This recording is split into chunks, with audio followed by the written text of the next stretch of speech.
ماشاءالله ماشاءالله دا ښایسته ګلان دي دا ښایسته ګلان دي دوستانو چې سړی هیڅ شاعر نه وي شاعري یې په یادېږي وایي چې شاعر وایي چې د پسرلي موسم کې راشه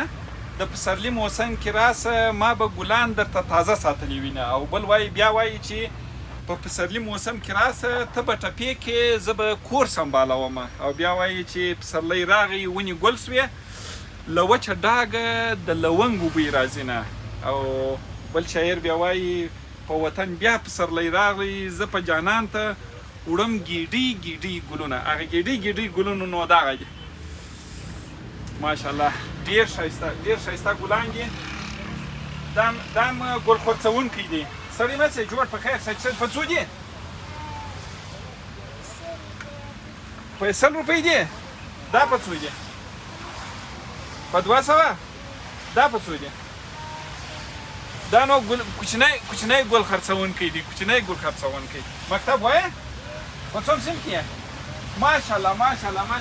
چې غټ شي غواړي چې څه شي ډاکټر شي انجینر شي څه شي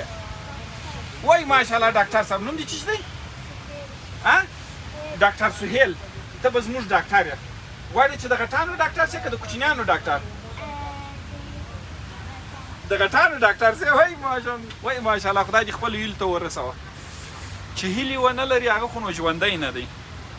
دا کوچنی ګل خرڅوونکی دی چې غواړي په راتلونکي کې د غټانو ډاکټر شي خدای پاک دې خپلو ارمانونو ته ورسوي دا دوستان تاسو ورته وګورئ دې خواته داسې پر هغه پکل باندې راست دوستانو دا ښایسته ګلان تو یو رقم خوشبویي ده یو رقم خوشبویي ده چې ماشاءالله ماشاءالله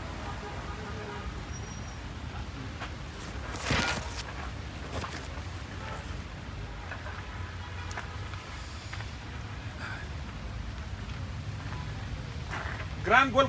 کم یو دی پکښې تر ټولو ګران